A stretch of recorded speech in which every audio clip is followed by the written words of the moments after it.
आप सभी का अभिनंदन है हिंदी पथिक में। आशा करती हूँ आप सभी अच्छे से होंगे। हम हिंदी पत्रकारिता पढ़ रहे थे, जिसमें कि काल विभाजन पढ़ रहे थे हम। इससे पहले की क्लास आप मेरे हिंदी पथिक चैनल पर जाकर देख सकते हैं और वीडियो को पूरा देखिएगा और देखने के पश्चात अपनी प्रतिक्रिया अवश्य दीजिएगा। आज हम छायावाद युग की पत्रिकाओं को देखेंगे। जैसा कि आप स्क्रीन पर देख रहे होंगे कि आज हम छायावाद युग की पत्रिकाएँ पढ़ेंगे। हिंदी पत्रकारिता ने आधुनिक छायावादी काव्य के प्रचार प्रसार में अपनी महत्वपूर्ण भूमिका निभाई। द्विवेदी युग में पहली बार हिंदी पत्रकारिता को एक ऐसा संपादक मिला जो हिंदी भाषा को तराशने, साथ सम्मत बनाने तथा हिंदी और गद्य पद्य दोनों को नया स्वरूप देने का प्रयास कर रहे थे, और वो कोई और नहीं थे, ये होते महावीर प्रसाद द्विवेदी जी, जिनकी महत्वपूर्ण पत्रिका थी सरस्वती। और साहित्य में उस समय एक ऐसी नई काव्य धारा चल रही थी जिसको हम छायावाद के नाम से जानते हैं। हिंदी साहित्य में छायावाद का प्रारंभ 1919 ईस्वी से माना जाता है। यह युग स्वतंत्रता का युग था। इस पे गांधी जी का बहुत ही प्रभाव था। इन दिनों गांधी जी कई आंदोलन चला रहे थे और इसका हिंदी पत्रकारिता पर भी राष्ट्रवादी विचारों का प्रभाव था गांधी जी का। हिंदी पत्रकारिता ने हिंदी के छायावादी काव्य के प्रचार प्रसार में भी अपना महत्वपूर्ण योगदान दिया। तो चलिए शुरू करते हैं हिंदी पत्रकारिता। हिंदी पत्रकारिता में आज हम छायावाद युग की पत्रिकाओं को देखेंगे, जिसका समय 1919 से 1936 ईस्वी है। छायावाद युग का प्रारंभ उस समय हुआ था जब स्वतंत्रता संग्राम का युग था और उस समय गांधीवादी युग का प्रभाव था। उस समय कई आंदोलन चल रहे थे। हिंदी पत्रकारिता पर गांधीवाद का प्रभाव दिखाई पड़ता है। छायावादी विशेषताओं में कल्पना की उड़ान, निराशा, दुख, संवेदनशीलता, पलायन की प्रवृत्ति तथा राष्ट्रीय चेतना थी। 16 वर्षों में हिंदी पत्रकारिता ने साहित्य को समृद्ध करने में अपनी महती भूमिका निभाई। छायावाद के समय राष्ट्रीय आंदोलन भी चल रहा था, जिनका लक्ष्य भारत को आज़ादी दिलाना था। अंग्रेजों के खिलाफ जनता आंदोलन कर रही थी। ऐसी स्थिति में सरकार ने हिंदी पत्र पत्रिकाओं पर रोक लगा दी थी। पत्र पत्रिकाएं बंद हो जाने पर भूमिगत पत्रिकाओं का प्रकाशन किया गया। समय था 1932 और 33 ईस्वी।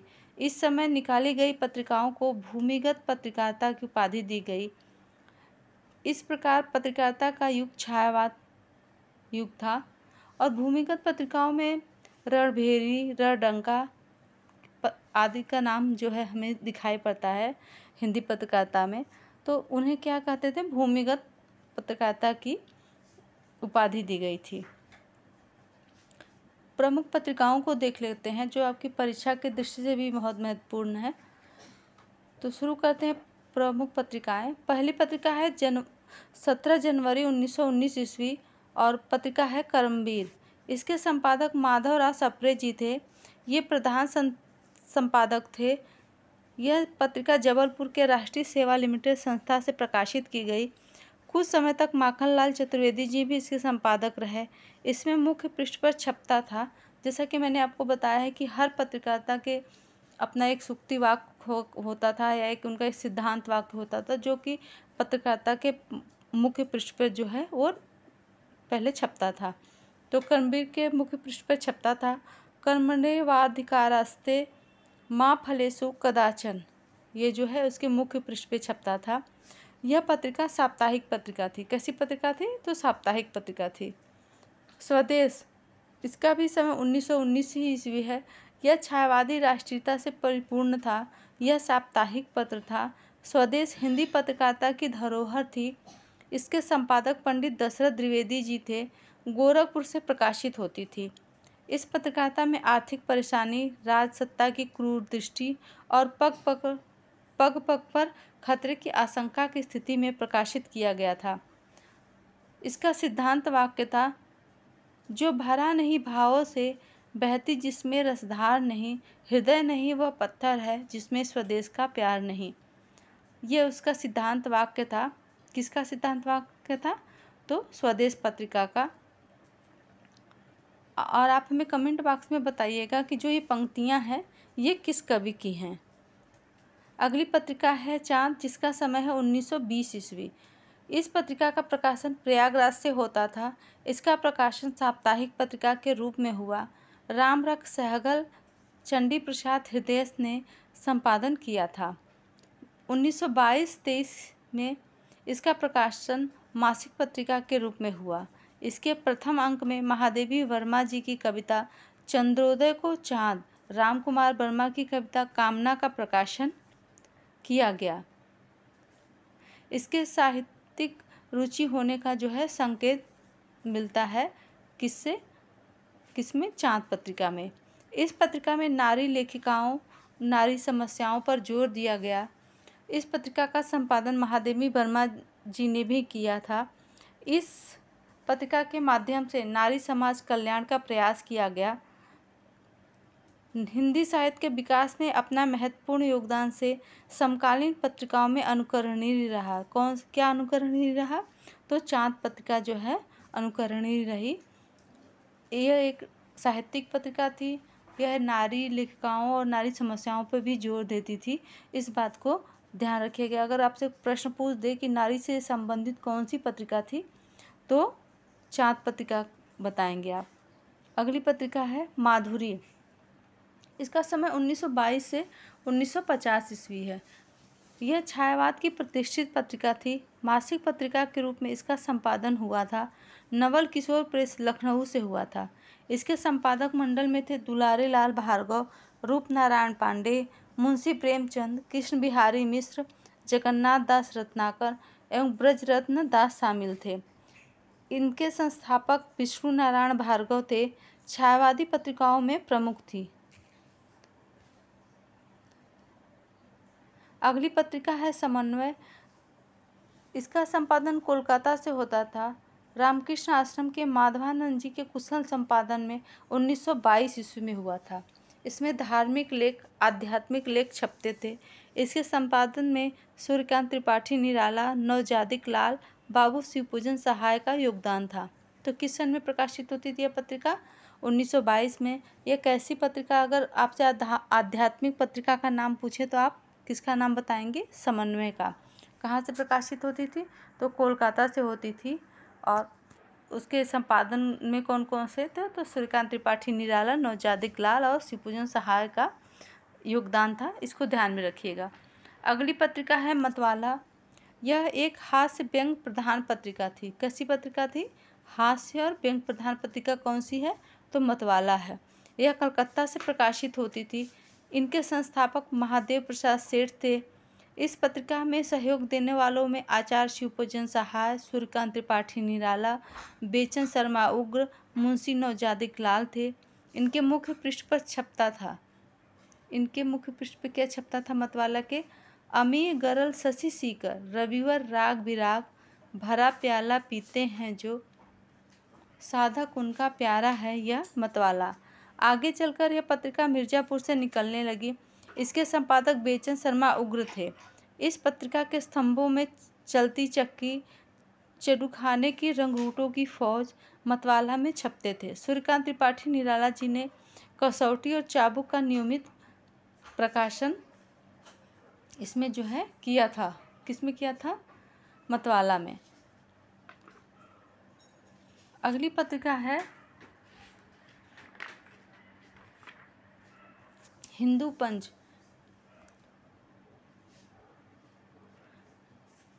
ईश्वरी प्रसाद शर्मा ने कलकत्ता से हिंदू पंच है अगली पत्रिका। ईश्वरी दत्त शर्मा ने कलकत्ता से हिंदू पंच पत्रिका का प्रकाशन 1926 में किया था। 1930 में बलिदान अंक प्रकाशित हुआ, जिसे अंग्रेजों ने जब्त कर लिया। यह समय 1930 का था। जैसा कि मैंने पहले ही बताया गया है कि उस समय कैसा दौर था, तो आंदोलन का दौर था। और उस समय अंग्रेज़ों की सरकार थी। जब भी कुछ उनके खिलाफ होता था तो या तो उस पत्र पत्रिकाओं को बंद करा देते थे, या तो जो रचनाएं होती थी उनको जब्त करा लेते थे। तो जब हिंदू पंच में जब बलिदान अंक निकाला गया तो उन्होंने क्या किया, उस सारे हिंदू पंच को क्या किया, उस अंकों को ही जब्त कर लिया था। तो इस समय उनका राज था तो उन्हीं का सब बोलबाला था, तो उनके हिसाब से कार्य नहीं होने पे वो उनका बंद करा देते थे और उसको जब्त करा देते थे। इनका आदर्श वाक्य क्या था? लज्जा रखने को हिंदू भी, हिंदू नाम बचाने को, आया हिंदू पंच, हिंद में हिंदू जगाने को। अगली पत्रिका है सुधा। यह साहित्यिक पत्रिका और मासिक पत्रिका थी। इसके संपादक दुलारे लाल भार्गव और रूप नारायण पांडे थे। यह लखनऊ से प्रकाशित होती थी। इसमें आरंभ में छायावाद का विरोध हुआ, परंतु निराला जी के आने के बाद इस छायावाद का समर्थन होने लगा। यह ऐसी पत्रिका थी कि जब ये निकलना शुरू हुई तो इसमें छायावाद का विरोध किया गया, लेकिन जब निराला जी इसके संपादन में आए तो फिर ये छायावाद के में पूर्ण तरह से समर्थन में ये पत्रिका जो है निकलने लगी। अगली पत्रिका है विशाल भारत। विशाल भारत के संपादक है बनारसी दास चतुर्वेदी जी। इसका संपादन 1928 ईस्वी में हुआ था। लगभग 31 साल तक यह पत्र प्रकाशित होता रहा। इसके संपादक हुए बनारसी दास अज्ञे जी, श्री राम शर्मा, मोहन सिंह थे। सबसे ज़्यादा समय बनारसी दास चतुर्वेदी जी इसके संपादक रहे। किसके संपादक रहे? तो विशाल भारत के। अगली पत्रिका है पंजाब केसरी। पंजाब से प्रकाशित होता था यह पत्र। इसको निकालने का श्रेय भीमसेन विद्या अलंकार को जाता है। पंजाब केसरी के संरक्षक श्री पुरुषोत्तम दास टंडन जी थे। यह पत्र सदैव क्रांतिकारियों को सबल बनाता है। और पंजाब केसरी है तो पंजाब से ही प्रकाशित होता था, तो इसको आप ध्यान में रखिएगा। अगला पत्र है हंस। इसका समय है 1930 ईस्वी। यह पत्रिका छायावाद की कहानी प्रधान पत्रिका थी। कैसी पत्रिका थी यह? कहानी प्रधान पत्रिका। यह मासिक पत्र था। इसके संचालक और संपादक मुंशी प्रेमचंद थे। यह काशी से प्रकाशित होती थी। प्रेमचंद की पत्नी शिवरानी देवी, पराड़कर जी, जैनेन्द्र कुमार, शिवदान सिंह चौहान, श्रीपत राय, अमृत राय और नरोत्तम नागर ने भी किया था, पर उसके प्रखर विचारों के कारण कई बार प्रतिबंध लगाए गए। किस पे लगाए गए? हंस पत्रिका पे इस पे प्रतिबंध लगाए गए। अगली पत्रिका है जागरण, जिसका समय है 1932 ईस्वी। यह पत्र राष्ट्रीय चेतना पैदा करने का काम करती थी। इसका प्रकाशन काशी से होता था और संपादक शिवपूजन सहाय थे। यह पाक्षिक जागरण था। पाक्षिक का अर्थ आप लोग समझ पा रहे होंगे। 15 दिन में जो एक बार निकलती थी उसको पाक्षिक कहते हैं, और जो 15 दिन दोनों मिला के निकलते थे उसे द्विपाक्षिक या मासिक कहते थे। तो पाक्षिक का अर्थ 15 दिन में एक बार। 12 अंकों के बाद प्रेमचंद जी को संरक्षण मिला। बहुत सारी रचनाएं छायावाद की इसमें प्रकाशित होती थीं। छायावाद का घोर समर्थन करने वाला पत्र था। कौन सा पत्र था? तो जागरण पत्र था। अगली पत्रिका है भारत। इसके संपादक नंदुलारे वाजपेयी जी थे। भारत पत्रिका के नाम से इलाहाबाद, प्रयागराज से प्रकाशित होता था। 1933 ईस्वी में इस पत्रिका के माध्यम से वाजपेयी जी ने छायावाद का विरोध करने वालों को खूब खबर लेते थे। जो लोग छायावाद का विरोध करते थे तो उनकी कौन खबर लेता था? नंदुलारे वाजपेयी जी अपनी पत्रिका भारत के माध्यम से। यह पत्रिका भी छायावाद की समर्थक पत्रिका थी। छायावाद में इन पत्रिकाओं ने विस्तार पाया था। इनके अलावा और भी पत्रिकाएं थीं। उनमें है अर्जुन, वीणा, सैनिक, भारत मित्र, हिंदी मिलाप, विश्वबंधु, समय, रणभेदी, शंखनाद, संदेश, स्वराज, नवयुग, हरिजन, गणेश, हिंदुस्तान, अजय, नवज्योति प्रमुख पत्रिकाएं थीं जो कि छायावाद युग में जो है इनको भी प्रकाशित किया गया था, जो कि देश के विभिन्न भागों से प्रकाशित होते। कई राज्यों से जो है ये पत्रिकाएं जो है निकलती थी, लेकिन यहाँ पे मैंने महत्वपूर्ण पत्रिकाओं को ही लिया है जो आपके आगामी परीक्षा की दृष्टि से आपके लिए उपयोगी हो। तो आज हम लोगों ने छायावाद युग की पत्रिकाओं को देख लिया है। आगे हम छायावादोत्तर युग की पत्रिकाओं को देखेंगे। अगर आपको ये वीडियो अच्छी लगी हो तो शेयर कर लें और सब्सक्राइब कर दें, और अपनी प्रतिक्रिया कमेंट बॉक्स में अवश्य दें। आप सभी का धन्यवाद और वीडियो देखने के लिए आभार।